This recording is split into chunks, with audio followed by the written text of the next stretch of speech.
Hello, everyone, and welcome to Ask Better Questions, the podcast where we delve into the nuances of leadership and personal development. I'm your host, Peter, and today I'll be telling you about why values are meaningless, why countless organizations and consultants espouse the benefits of corporate values, and why the entire exercise is completely pointless. Now, for those of you who are new here, I'm Peter Adams. I have over 20 years' experience in leadership and consulting. I'm a published author and speaker in the leadership space, and my mission is to help excellent leaders become exceptional leaders through a better mindset. But before we start today's episode, I'd like to take a minute to thank our sponsors, Califor Solution. Califor Solutions offer leadership training for people who have reached a ceiling in their leadership journey and want to achieve more without dedicating substantial time and effort. Links are in the description for this podcast. So values mean nothing for organizations. Essentially, values are pointless. In the corporate world, values are often touted as the guiding principles that shape organizational culture, but are they really? How many of us have been in meetings where we've felt comfortable stopping a superior from conducting an action or raising something saying, well, this might break company values? Now, fortunately, I've worked at least two organizations where I've been in meetings where people have stopped and said, wait a second. The values on the wall are not the values in the room. And they have been listened to. Now, in some instances, they've even been acted on. But no one's lost their job, heads have not rolled, and things like that. But in terms of that, it takes a real true leader for that to happen. More often than not, that doesn't happen. So today, we're going to delve into the often overlooked truth that values hold little significance for organizations. The number of times I've thought to myself, geez, this doesn't seem consistent with the values, does happen quite a bit in corporate. But that said, most of us, we could identify many decisions that our superiors have made, that boards of directors have made, that are consistently out of line with company values. I've also can point to a number of decisions that have been made that are completely in line with company values that are terrible decisions. And there's a lot that are in the public eye at the moment. Games Workshop being one of them that seems to be in the popular culture. That said, there's a facade about espoused values. Now, espoused values, probably best defined here, these are principles and beliefs organizations claim to prioritize. So commonly espoused values are integrity, respect, innovation. Now, these are all terrible values because innovation is not something that can be measured. It's not something that you can say, hey, we need more innovation here. It's something, it's more of a descriptive word than an actual, in fact, you almost need to say respect is almost a noun in this world. So many organizations prominently display values, but they fail to live up to them in practice. Now, for anecdotal evidence here, let's go and visit the stated goals and aims of, say, Boeing. Boeing is large multinational, very large company whose espoused values or mission is to connect, protect, explore, and inspire the world through aerospace innovation. Now, one of the issues with this is the values. And the values as espoused by Boeing are starting with engineering excellence. Now, anyone that knows a door flying off in the middle of flight is not engineering excellence. So there is something very wrong with the values as outlined in this document. Their second value is be accountable. Well, I don't think anyone's really taking accountability here. Apply lean principles. Now, maybe they have been lean. Maybe they've been too lean in their manufacturing process. Eliminate traveled work. So Boeing acknowledges the far-reaching consequences of reworks. It strives to do things right the first time. Now, that is inconsistent with some of the findings that we're having recently. Reward predictability and stability. So Boeing focuses on planning and executing for success every day instead of reacting to obstacles. Well, that's clearly not true. It's clearly not happening. None of the values that I've read out here seem to be consistent with lived experience. So this document goes on to say how we act. And the first point under how we act is lead on safety, quality, and integrity. That does not appear to be the case. Collaborate with humility, inclusion, and transparency.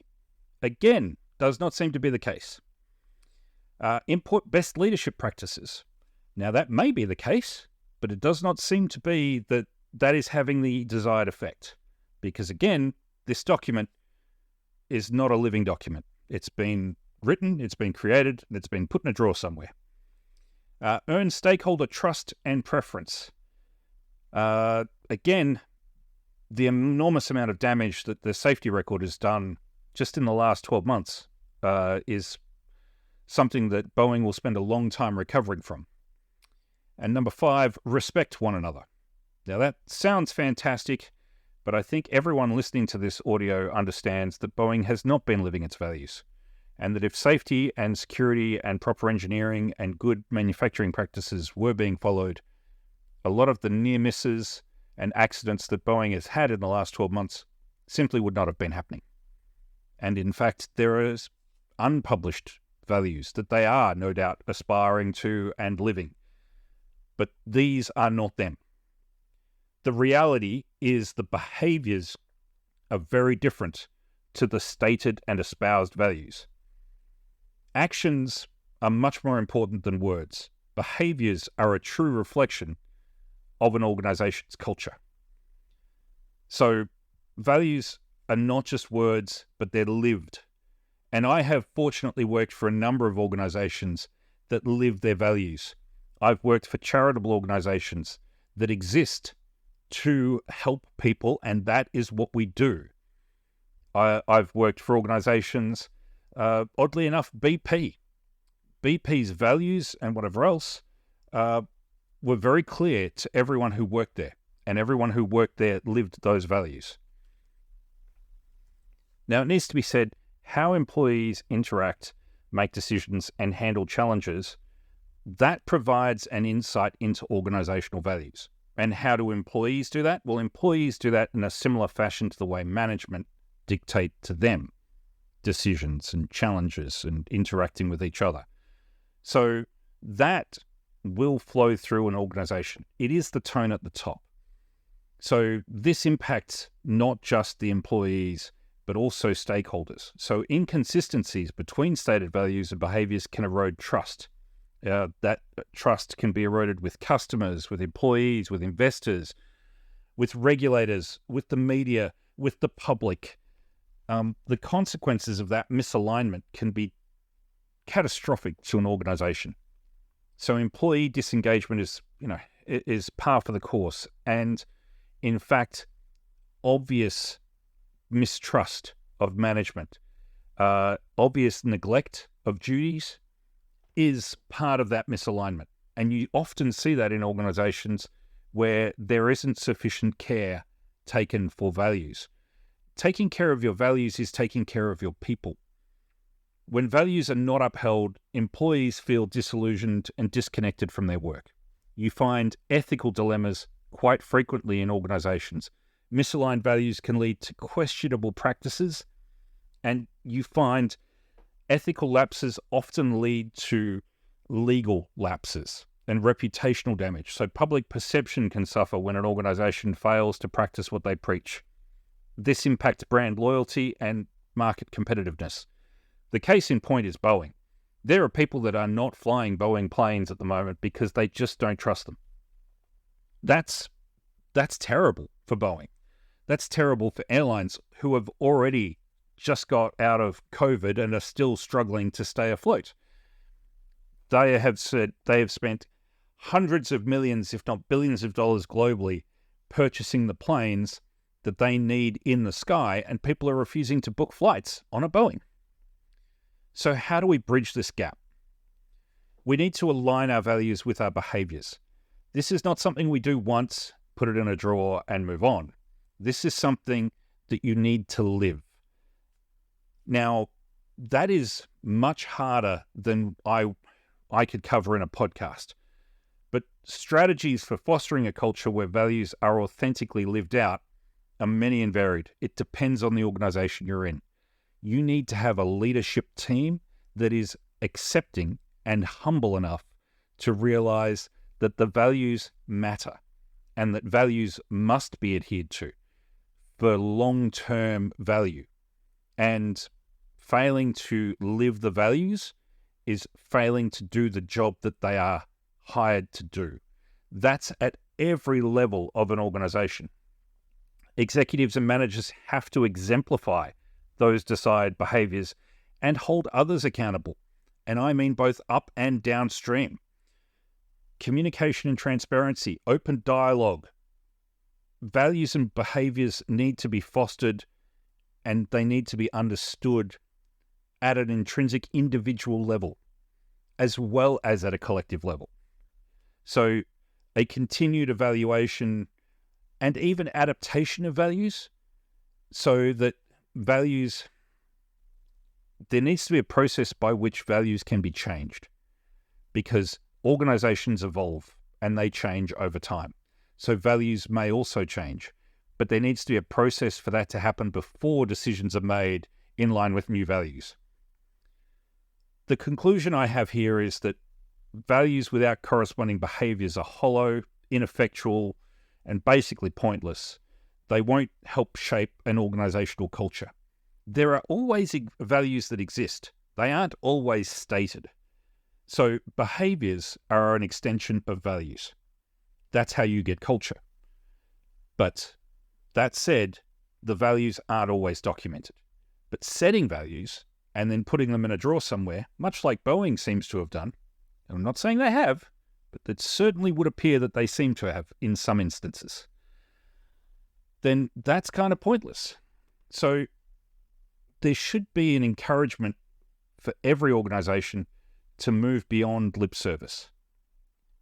Only when values are backed up by consistent behavior can organizations truly embody the principles of those values and achieve stated aims. I mean, it all sounds wonderful, and many CEOs and managing directors, senior vice presidents, and other executives would praise the idea of living the values. And that praise will last right up until they're first challenged with a decision that doesn't match company values. Now, leaders realize they mightn't always be right, and demonstrating this humility is the sign of a true leader. The only way to really have effective values in organizations is to always follow them during decision-making and have a culture that will live these values at all times. Now, most organizations do not currently live in this world, and until they do, values will largely remain pretty meaningless. So that's the conclusion of tonight's episode. I hope you found these insights valuable and actionable. If you enjoyed today's episode, like and subscribe, but more importantly, share it with someone you feel needs to hear this. I'll be back next week with more. Until then, keep asking better questions, and remember, leadership is not about having all the answers, it's about asking the right questions. Take care, we'll see you back here next week.